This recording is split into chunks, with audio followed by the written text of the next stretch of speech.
Hello students. तो आज class +2 unit number 2 current electricity के लेक्चर नंबर 13 में हमारा टॉपिक है व्हीटस्टोन ब्रिज। पर उससे पहले हम कुछ प्रॉब्लम्स के बारे में डिस्कस करेंगे on the basis of Kirchhoff's first and second laws. कि जैसे प्रॉब्लम नंबर 1 में आपको एक सर्किट गिवन है और उस सर्किट में आपको जो करंट डिस्ट्रीब्यूशन है वो ऑलरेडी गिवन है और आपने फाइंड आउट क्या करना है, values of I1, I2 and I3 currents, है ना, यूजिंग किरचॉफ्स लॉ। तो अब सबसे पहले आपको, क्योंकि यहाँ पे 3 अननोन है ना आपके लिए, I1, I2, I3, तो आपको 3 इक्वेशंस फॉर्म करनी पड़ेंगी ना। तो एक इक्वेशन तो बनेगी यूजिंग किरचॉफ्स फर्स्ट लॉ, तो उसके लिए हमने जंक्शन ई सिलेक्ट कर लिया। तो आप क्या देख रहे हो कि जो करंट I1 है वो ई से जा रहा है ना, दूर जा रहा है, और जो I3 करंट है वो जंक्शन ई की तरफ आ रहा है, और जो करंट I2 है वो जंक्शन ई से दूर जा रहा है ना। और ये तीनों करंट्स है टोटल करंट्स, तो इनका सम जंक्शन ई पे 0 है ना। और 0 लिखते वक्त हमने इनका एल्जेब्रिक सम लेना है। कैसे लेना है कि जो करंट्स जंक्शन की तरफ आ रहे हैं उनको प्लस और जो दूर जा रहे हैं उनको माइनस। ये हमने किरचॉफ्स फर्स्ट लॉ के केस में डिस्कस किया था ना उस लेक्चर में। तो इस कारण I3 प्लस हो गया, I1 माइनस हो गया, I2 भी माइनस हो गया ना। तो यहाँ से एक इक्वेशन बन गई कि I1 plus I2 is equal to I3, equation number 1। Got it. अब बाकी दो इक्वेशंस बनानी पड़ेंगी हमें with the help of Kirchhoff's second law और वोल्टेज लॉ। उसके लिए हम लूप चूज करेंगे ना। तो उसके लिए लूप चूज की कौन सी की हमने, तो एक लूप चूज कर ली ABEFA। ठीक है, ABEFA। अब जो रेजिस्टर्स हैं या जो अपना सेल है, तो इनके अक्रॉस हमने H और L मार्क कर लिए ना। जैसा हमने समझाया था कि जो बैटरी है या सेल है उसके अक्रॉस H और L कैसे लिख लेना आपने, कि जो बड़ी वाली लाइन है वो हायर पोटेंशियल है और जो छोटी वाली वो लोअर पोटेंशियल है। और रेजिस्टर में जो आपने H और L लिखना है दोनों एंड्स पे, वो कैसे लिखना है कि करंट की डायरेक्शन हमेशा रेजिस्टर में from higher to lower potential होती है ना। तो करंट की डायरेक्शन डिसाइड करेगी कौन सा एंड H होगा कौन सा L, तो वो हमने मार्क कर लिए ना यहाँ पे। अब यहाँ पर लूप के अकॉर्डिंगली स्टार्टिंग पॉइंट A है, फिर B है, फिर E है, फिर F है, फिर A है। तो अब A से B तक ना तो सेल है, ना बैटरी है, ना कोई रेजिस्टर है ना। तो इस कारण A और B के बीच में कोई पोटेंशियल ड्रॉप नहीं है। बट B से E की तरफ आते हुए पोटेंशियल ड्रॉप है ड्यू टू रेजिस्टर जिसकी रेजिस्टेंस 2 ओम है और करंट I3 है। तो वो बन गया -2I3। माइनस क्यों लिखा है यहाँ पे, क्योंकि जब आप B से E की तरफ आ रहे हो तो फॉल हो रहा है ना। तो रेजिस्टेंस 2 ओम है, करंट I3 है, तो दोनों का प्रोडक्ट पोटेंशियल डिफरेंस आ गया और फॉल होने के कारण माइनस लिख दिया ना। अब जब आप E से F की तरफ जाओगे तो कुछ नहीं है। अब जब आप F से A की तरफ बढ़ोगे तो पहले तो सेल मिलेगा ना आपको, बैटरी मिलेगी। अब ये बैटरी का EMF 12 है और राइज हो रहा है तो प्लस लिख दिया। अब इस 5 ओम रेजिस्टर का जो पोटेंशियल ड्रॉप है वो क्या है, 5 इंटू I1, और ये भी ड्रॉप होने के कारण, फॉल होने के कारण माइनस है ना। तो इससे ये इक्वेशन नंबर 2 फॉर्म होगी ना हमारी। Got it. अब दूसरी लूप हमने कौन सी चूज करनी है, BCDEB।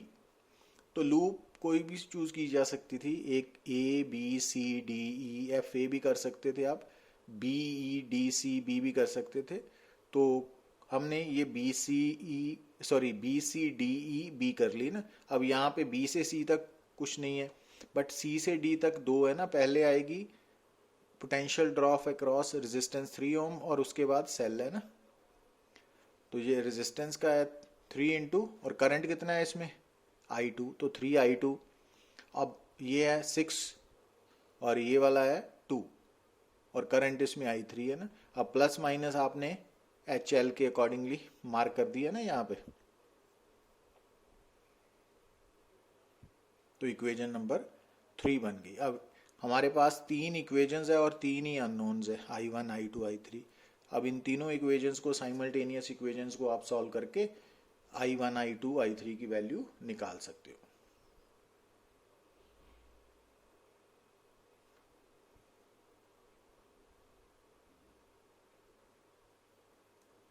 अब देखिए, अब प्रॉब्लम नंबर 2 में हमें सर्किट गिवन है। तो जैसा प्रॉब्लम नंबर 1 में हमें जो सर्किट गिवन था उसमें करंट डिस्ट्रीब्यूशन भी ऑलरेडी गिवन थी ना, पर यहाँ पे करंट डिस्ट्रीब्यूशन नहीं दी हुई है। पहले तो हम इस सर्किट को एक्सपैंड करेंगे, क्योंकि ये जो सेल है ना, इसका ईएमएफ तो 2 वोल्ट है, साथ में इंटरनल रेजिस्टेंस भी दी हुई है, इसी तरह इसकी भी। और तो उन सर्किट्स को हमने, तो जो सेल है ना उसके साथ इंटरनल रेजिस्टेंस सीरीज में जोड़नी है, लेफ्ट और राइट किसी भी तरफ जोड़ सकते हो आप, ठीक है ना। 2 ओम यहाँ भी जोड़ी। तो पहले तो आपने जो सर्किट है ना उसको एक्सपैंड करना है कि अगर सेल की इंटरनल रेजिस्टेंस सर्किट में मेंशन तो है बट मींस कनेक्टेड नहीं है, नज़र नहीं ना आ रही, तो उसको पहले कनेक्ट करना है आपने। तो ये सर्किट है, इसको इस फॉर्म में। अब ये 2 ओम है ना। अब करंट डिस्ट्रीब्यूशन शो कर दी हमने। अब करंट डिस्ट्रीब्यूशन कैसे शो करनी है कि आपने सर्किट में किसी भी पॉइंट को सोर्स ऑफ करंट मान लेना है। जैसे कि हमने ना ए पॉइंट को सोर्स ऑफ करंट मान लिया कि आई करंट स्टार्ट हो रहा है ए से। अब जी ए जंक्शन से जो करंट आई स्टार्ट हो रहा है वो जब डी पे पहुंचेगा तो वहां पर 2 रास्ते हो गए ना, तो डिवाइड हो गया I1 और I2 में। तो इट मीन्स आप जंक्शन डी पे first law, Kirchhoff's first law apply करके I is equal to I1 plus I2 लिख सकते हो। अब ये जो I1 करंट बी से पहुंचा और ये करंट यहाँ से I2 बी से और यहाँ पर फिर मिलके I बन गया ना, तो ये डिस्ट्रीब्यूशन ऑफ करंट्स आपने खुद शो करनी है ना on the basis of Kirchhoff's first law. तो ये किया ना हमने, क्योंकि जंक्शन डी पे आप देख रहे हो 3 करंट्स है। आई करंट जंक्शन पे पहुंच रहा है तो उसको पॉजिटिव लेना है, और I1 I2 दूर जा रहे हैं तो उनको नेगेटिव लेना है ना। तो वहां से इक्वेशन फॉर्म हुई। अब इक्वेशन दूसरी बनाने के लिए किरचॉफ सेकंड लॉ अप्लाई किया। कहाँ? लूप सेलेक्ट कर ली, ए बी डी ए, ठीक है। तो जो लूप आप सिलेक्ट करते हो वो क्लॉकवाइज एंटी क्लॉकवाइज ट्रेवर्स कर सकते हो, उसका कोई फर्क नहीं पड़ेगा रिजल्ट पे, साइंस पे पड़ेगा ना।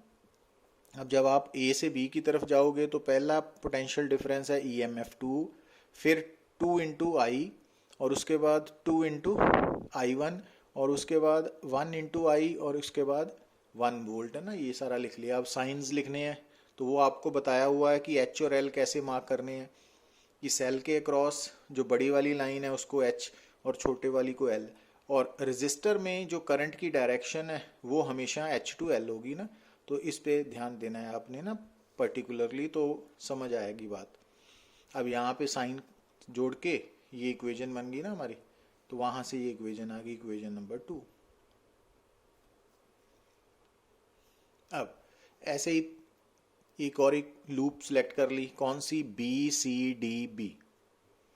तो वहां पर भी हमने पोटेंशियल डिफरेंसेस वो उनका सम ले लिया। अलजेब्रिक सम लेना है तो ड्रॉप को नेगेटिव और राइज को पॉजिटिव लेके वो प्रॉपर वे में आपने ये लिखने हैं ना स्टेप्स। वहां से इक्वेशन नंबर 3। अब 1 2 3 को सॉल्व करके आप करंट्स I1 I2 I निकाल सकते हो, पर हमें चाहिए I1। क्यों?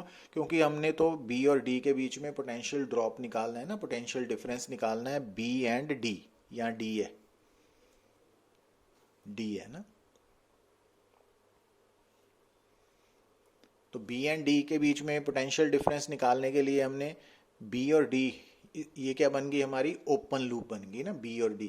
अब D और B के बीच में हमने D का पोटेंशियल ले लिया VD, B का ले लिया VB, और इनके बीच में सिर्फ एक ही रेजिस्टर है जिसमें करंट I1 है ना।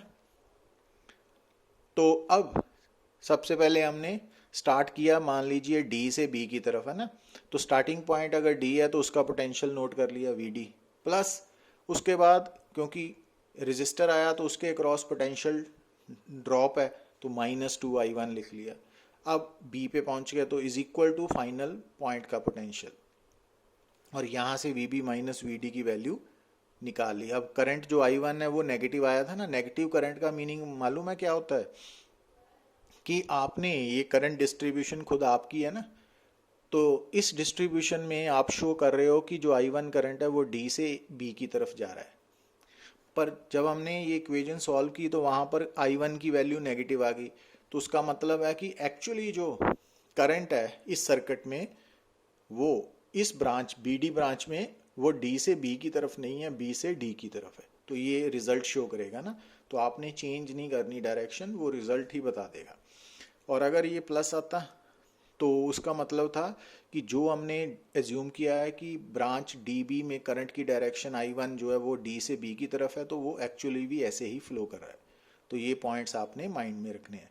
तो अब जब हमने potential difference between B and D calculate किया वो पॉजिटिव आया, इट मीन्स यहाँ से एक और रिजल्ट भी निकल के आ रहा है कि जो बी पॉइंट है ना वो हायर पोटेंशियल पे है as compared to D point.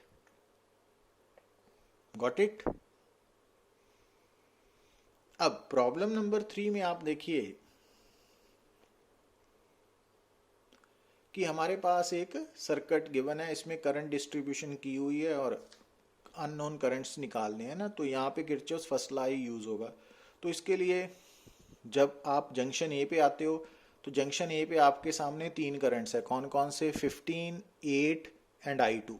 तो I2 तो अननोन है तो इसके साथ नहीं साइन जोड़ना, ठीक है, और जो नोन है उनके साथ साइन भी जोड़ना है विद कौन सी कन्वेंशन के अकॉर्डिंगली कि जो करंट्स जंक्शन की तरफ पहुंच रहे हैं उनको प्लस ले लेना है और जो दूर जा रहे हैं उनको माइनस। तो वहां से I2 आ गया ना। अब इसने क्या शो किया कि जो I2 करंट है ना वो ए जंक्शन से दूर जा रहा है, ठीक है ना, तो वो है। तो अब बी जंक्शन पे जो I2 करंट ए से दूर जा रहा था वो बी के नजदीक आएगा ना। तो जंक्शन बी पे भी 3 करंट्स हो गए, कौन कौन से, एक 7 एम्पियर हो गया I2 के कारण, दूसरा 3 एम्पियर है, और थर्ड I4 अननोन है ना। तो अब यहाँ पर हमने दोबारा फिर फर्स्ट लॉ अप्लाई किया। अब 7 एम्पियर जंक्शन बी पे पहुंच रहा है और 3 एम्पियर भी पहुंच रहा है, तो ये दोनों प्लस होंगे और I4 अननोन है, उसके साथ कोई साइन नहीं जोड़ना, तो वो रिजल्ट बता देगा -10 है। मीन्स जो I4 करंट है ना वो जंक्शन बी से दूर जा रहा है ना। Got it. तो अब आपने जंक्शन डी पे पहुंच जाओ। जंक्शन डी पे क्योंकि सी पहले नहीं ना सॉल्व कर सकते क्योंकि हमें I4 तो मालूम है बट दो नहीं मालूम, I3 I1। पर यहाँ से देखिए आपको डी जंक्शन पे 8 एम्पियर करंट भी पहुंच रहा है और 5 एम्पियर दूर जा रहा है, I3 निकालना है। तो Kirchhoff's first law D junction पे अप्लाई किया विद प्रॉपर साइन, तो वहाँ से 3 एम्पियर आ गया। माइनस का मतलब है अभी I3 करंट जंक्शन डी से दूर जा रहा है, सी की तरफ आ रहा है ना। तो अब सी पे आप अप्लाई करिए किरचॉफ्स फर्स्ट लॉ। तो इस तरह आप सॉल्व करोगे, आपको करंट का मैग्नीट्यूड और डायरेक्शन दोनों पता चल जाएगी। अब बात करते हैं 12 identical wires each of resistance 6 ohm are arranged to form a skeleton cube. A current of 40 milliampere is led into cube at one corner and out at the diagonally opposite corner. Calculate the potential difference developed across these corners and the effective resistance of the network. अब यहाँ पे आपने क्या बात समझनी है कि हमने ये क्यूब ड्रॉ कर लिया। अब जो क्यूब है ना उसकी ईच आर्म, हर साइड जो है वो रेजिस्टेंस स्मॉल आर रिप्रेजेंट कर रही है जो कि 6 ओम है ना। और इस केस में हमने एक तो potential difference across the body diagonal corners में निकालना है इफेक्टिव रेजिस्टेंस। अब यहाँ पे बॉडी डायगोनल कौन कौन से बन रहे हैं, एक तो ए एंड डी है, ये समझ होनी चाहिए ना, ओ एंड एच भी है, एफ एंड बी भी है, जी एंड सी भी है ना, ये बॉडी डायगोनल्स हैं। तो इनमें से आप कोई एक सिलेक्ट कर लीजिए। हमने कर लिया जी एंड सी, तो उसके बीच में हमने एक सोर्स ऑफ ईएमएफ अपनी तरफ से कनेक्ट कर दी। अब ये सोर्स ऑफ ईएमएफ जिसका ईएमएफ ही है वो इस सर्किट को कितना टोटल करंट सप्लाई कर रही है वो हमने मान लिया कैपिटल आई, और स्टेटमेंट के अकॉर्डिंगली कैपिटल आई की वैल्यू 40 मिली एम्पियर है ना। Got it. अब ये करंट अंदर जाके सर्किट में डिस्ट्रीब्यूट होगा।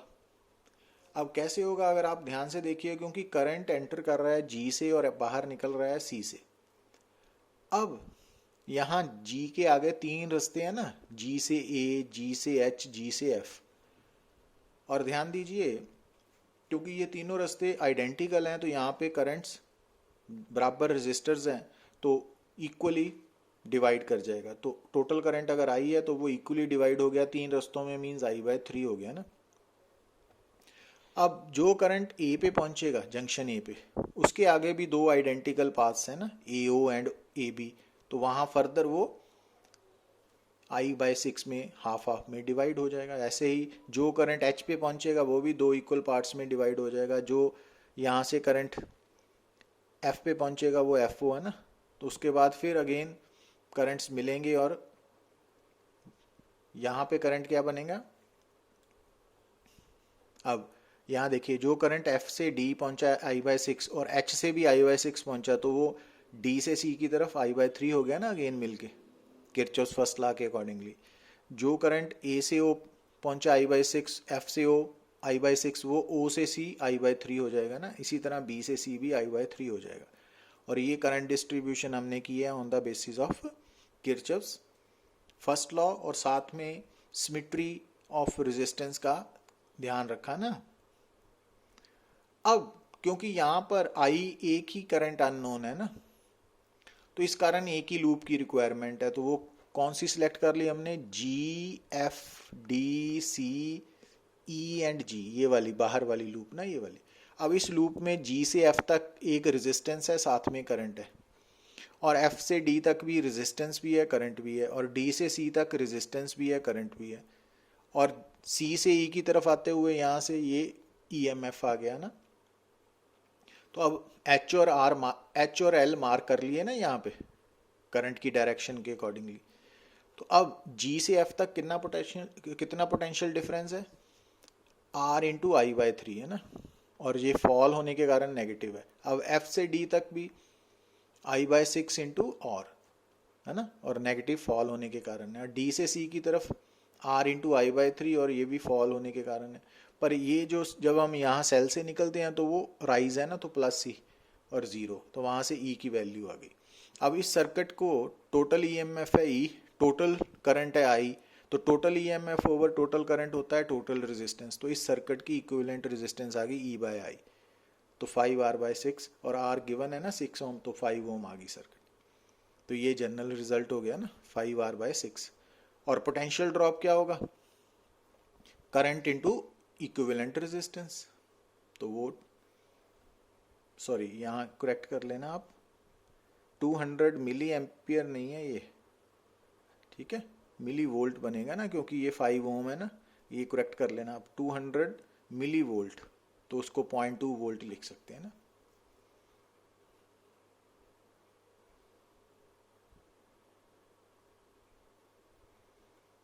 अब बात करते हैं हम कि एक्चुअली जब आप किसी भी नेटवर्क को, इलेक्ट्रिक सर्किट है, इलेक्ट्रिक नेटवर्क है, उसको सॉल्व करते हो, तो उसको सॉल्व करने के हमारे पास वेरियस वेज हैं ना, तरीके हैं, अलग अलग मेथड्स हैं। जैसा कि सीरीज पैरेलल कॉम्बिनेशंस है ना, उसके बाद Kirchhoff's first law, second law, इनका कॉम्बिनेशन है। मगर कई बार हमारे सामने जो इलेक्ट्रिक सर्किट है ना, वो व्हीटस्टोन ब्रिज सर्किट की फॉर्म में होता है। व्हीटस्टोन ब्रिज सर्किट जो है वो डिज़ाइन किया था साइंटिस्ट व्हीटस्टोन ने। तो इसमें मेनली जो 5 रेजिस्टेंसेस हैं, ठीक है, तो जो 4 रेजिस्टेंसेस हैं वो तो क्वाड्रिलेटरल बनाती हैं, जैसे PQRS है ना, ये क्वाड्रिलेटरल बना रही हैं। और जो 5th रेजिस्टेंस है वो इनमें एक ब्रिज रेजिस्टेंस का रोल प्ले करती है ना, पुल का काम कर रही है। तो अब 4 जो क्वाड्रिलेटरल में रेजिस्टेंसेस कनेक्टेड हैं, इनमें से अगर एक अननोन हो तो बाकी की वैल्यूज जो हैं नोन हो तो वो निकाल सकते हैं, प्रोवाइडेड ये सर्किट बैलेंस्ड हो। अब बैलेंस्ड होने का मतलब क्या है कि एक्चुअली अगर हमारे सामने इस फॉर्म में कोई इलेक्ट्रिक सर्किट है ना, क्वाड्रिलेटरल और साथ में ब्रिज रेजिस्टेंस है ना, तो अगर आपके सामने इस तरह का कोई सर्किट है तो उसमें अगर आप जो ब्रिज रेजिस्टेंस है वो दो जंक्शन सी और डी ऑपोजिट जंक्शंस में कनेक्टेड है, और जो बाकी दो जंक्शंस बचे हैं ना ए एंड बी, उसमें आपने सोर्स ऑफ ईएमएफ कनेक्टेड है।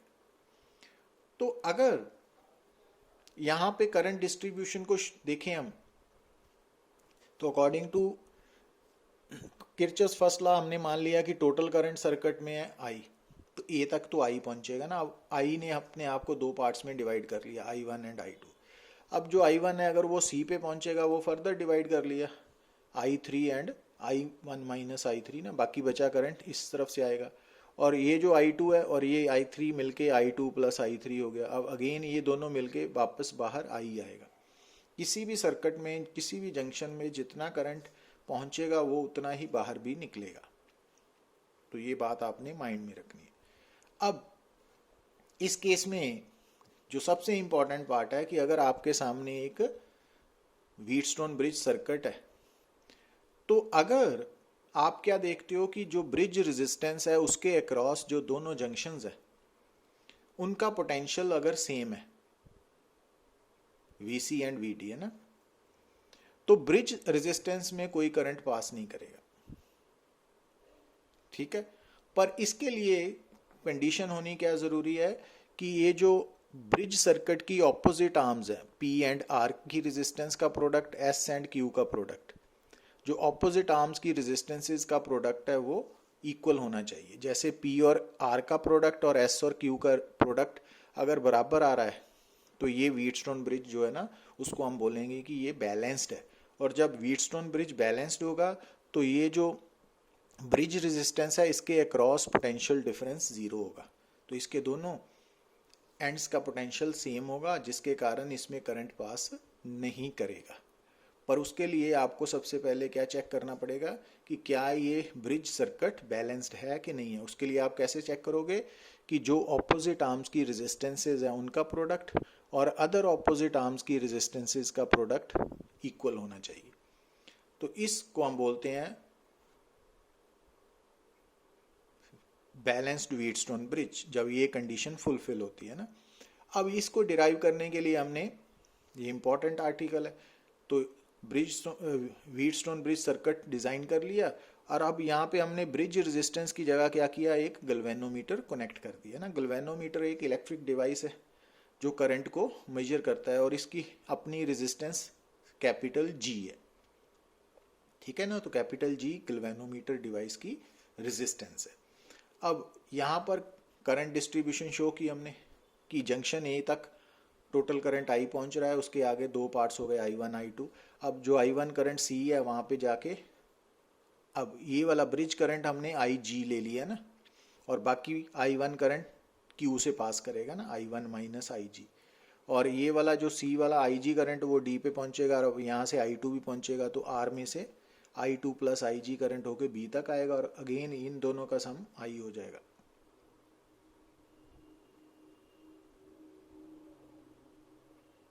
ठीक है, अब इसमें हमने ना HL मार्क कर लिए और आपको मालूम ही है कैसे करने हैं H और L मार्क। अब उसके बाद हमने लूप सेलेक्ट कर ली ACDA। अब इस लूप में A से C तक रेजिस्टेंस P है, करंट I1 है तो PI1 और फॉल होने के कारण माइनस है।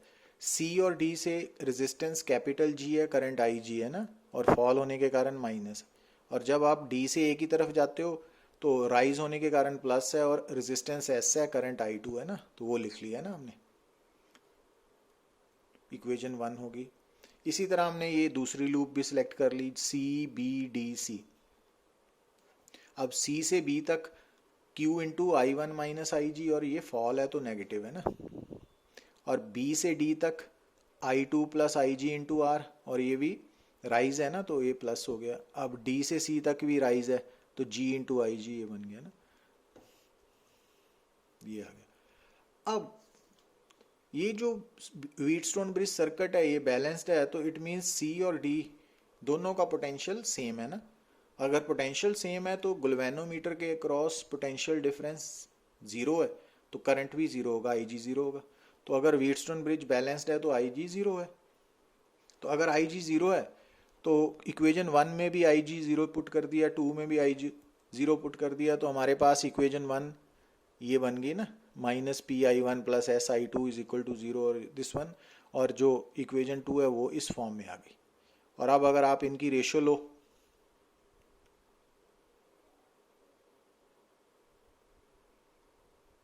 तो आप क्या देखोगे, P by Q is equal to S by R और P R is equal to S Q, है ना, कि ऑपोजिट आर्म्स की रेजिस्टेंसेस का प्रोडक्ट अदर ऑपोजिट आर्म्स की रेजिस्टेंस के प्रोडक्ट के इक्वल आ गया ना। तो ये कंडीशन है बैलेंस्ड व्हीटस्टोन ब्रिज के लिए। तो ये आपने याद रखनी है, डिराइव करनी भी आनी चाहिए। तो इसको हम अप्लाई भी करेंगे फर्दर लेक्चर्स में। So thank you very much.